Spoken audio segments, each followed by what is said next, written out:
बंदी छोड़ सतगुरु रामपाल जी भगवान की जय हो। सत्साई भगत जी, आपकी भक्तमती ने जो ये पोस्ट डाली है अपनी फोटो 5 दीपक वाली थाली के साथ में, और साथ में जो बहन जी ने सोने के आभूषण भी पहन रखे हैं, नाक में, कान में, हाथ में। देखो भगत जी, एक तो आप लोग पहले ही मर्यादाओं में नहीं हो, क्योंकि आप जी एक जज हैं भ्रष्टाचार ब्यूरो के अंदर। कौन सा है आपका, आपने बताया था। आप एक जज हैं, आपकी पत्नी आईने जो आपकी भक्तमती है वो एक सरकारी टीचर है, और आप कह रहे हो कि भाई सरकारी नौकरी है, धीरे धीरे छोड़ देंगे। तो भगत जी, ये तो आपकी अपनी कमजोरी है। सरकार थोड़ा ना बाध्य करती है कि अगर आप सोना चांदी पहन के नहीं आओगे तो आपको स्कूल में नहीं घुसने दिया जाएगा, बच्चों को पढ़ाने नहीं दिया जाएगा।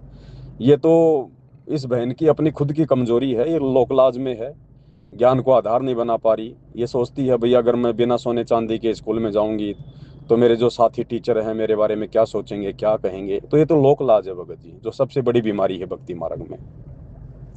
दूसरी बात भगत जी, इस प्रकार की पोस्ट यदि कोई भी माँ बहन डालती है जिसके हाथों में, नाक में, कान में, यानी शरीर में कहीं भी कोई सोने चांदी या नकली आभूषण अगर वो पहने हुए हैं, और इस प्रकार की पोस्ट जब वो डालती है तो वो परमात्मा की ओर दोषी बनती है।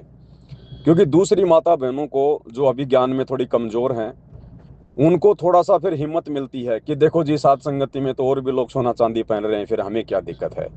तो एक तो आप लोग पहले से जो है मतलब इतना मर्यादा में नहीं हो, ऊपर से और ऐसी पोस्ट करके और संगत में परमात्मा के दोषी बन जाते हो। तो भगत जी, ये सात संगतियों में स्वीकार्य नहीं है भगत जी। और ये सात संगति देखो भगत जी, सतगुरु रामपाल जी भगवान की 30 साल की मेहनत का नतीजा है। अब भगत जी, इसमें कीड़ा नहीं लगने दिया जाएगा। जितनी कोशिश होगी उतना प्रयास हम करेंगे भगत जी इसको शुद्ध रखने का। बाकी तो परमात्मा के हाथ में है। तो थोड़ा ध्यान रखो भगत जी, आप भी परमात्मा के दोषी ना बनो, और ऐसी हरकतों से दूसरे भाई बहन भी परमात्मा के दोषी ना बने। क्योंकि काल इस समय भगत जी मौका देखेगा, उसे जहां भी मौका मिलेगा तुरंत वो अटैक करेगा।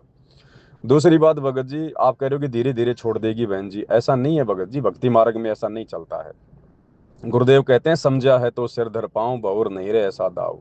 अगर बात समझ में आ गई है, भगवान समझ में आ गया, ज्ञान समझ में आ गया, ये वर्तमान में क्या समय चल रहा है, भगवान क्यों संघर्ष कर रहा है, 10 साल से क्यों जेल में बैठा है, अगर ये बात समझ में आ गई तो भगत जी उखाड़ फेंकना इनको, तो उखाड़ फेंकना इन सब चीजों को। धीरे धीरे का क्या मतलब होता है भगत जी, आपकी भक्तमती सरकारी टीचर है, ये तो क्या पता 20 साल में जाके रिटायरमेंट होगी, तब तक तो भगवान धरती से चले जाएंगे, फिर क्या कर लेगी। तो हमने इन चीजों का वेट थोड़ी करना है भगत जी, ज्ञान को आधार बना के लोक लाज को उखाड़ फेंको भगत जी, समय नहीं है। और थोड़ा कोशिश करो भगत जी। देखो, ये नौकरी, पैसा, पद भगत जी ये थोड़े समय के लिए होते हैं, अस्थायी हैं ये चीजें। ये हमारे कोई पिछले संस्कार की हैं, परमात्मा ने दे रखी हैं। वर्तमान में अगर मर्यादा में रह के भक्ति करके भगवान को प्रसन्न करके संस्कार नहीं बनाए तो आगे क्या होगा भगत जी। भाई वो जज फिर आगे चल के भिखारी भी तो बनते हैं अगर पार नहीं होते, तो जब उनकी भक्ति नष्ट होती है। तो आगे का सोचो भगत जी, वर्तमान का मत देखो। ये समाज, ये लोकलाज, ये परिवार, रिश्तेदार कुछ नहीं है, सब स्वार्थी रिश्ते हैं 2 दिन के। समाज कुछ नहीं कहेगा भगत जी, भूखा मरोगे तो भी कुछ नहीं कहेगा, ढंग से खाओगे तो भी कुछ नहीं कहेगा। कल को आपत्ति आ गई है, समाज सामने नहीं आएगा। तो कोशिश करो भगत जी, लोकलाज को उखाड़ो भाई, समय नहीं है। और अपनी भक्ति और मर्यादाओं पे ज्यादा ध्यान दो।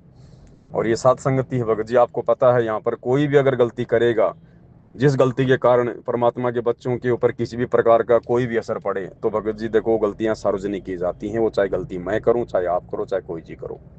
तो कोशिश करो भगत जी। देखो, सात संगत में तो कोई दिक्कत नहीं है भाई, किसी के ऊपर कोई जबरदस्ती नहीं, हम खाली समझा सकते हैं। लेकिन भगत जी, परमात्मा को देखो ना, हमारी किन हरकतों से परमात्मा नाराज होगा और हमारे किन सुकृत्यों से परमात्मा प्रसन्न होगा। हमने तो भगवान प्रसन्न करना है, अपना गुरु प्रसन्न करना है भगत जी, समाज थोड़ी प्रसन्न करना है। तो कोशिश करो भगत जी, परमात्मा की मर्यादाओं में रहकर भक्ति करने की। सत साहिब।